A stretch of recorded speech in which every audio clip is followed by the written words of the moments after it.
got the vibe.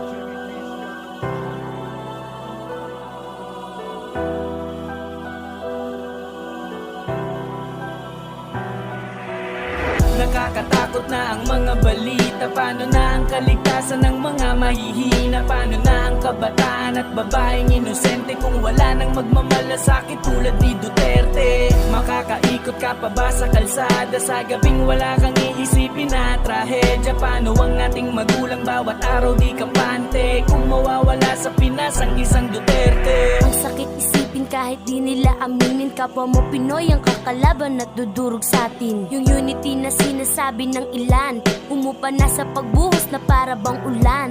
Kinuha ang tiwala ng karamihan para manalo. Luzon, Visayas, Mindanao, dumaragsa ang tao. Marami na ang natatakot at nangangamba kung wala sa Pilipinas ang nag-iisang Rodrigo Roa Duterte. Nagmalasakit lang ng tunay, inisip ang bansa kapalit ng sariling buhay. Mga kapwa ko kabataan ng tanging patunay, ligtas na maglaro at lumabas ng aming bahay. Saan na nga ba tayo pupulutin pagkatapos? Paano ang pangarap? Paano idaraos? Maririnig pa ba ang sigaw kahit na mapaos kung ang minamahal natin na lider nakagapos?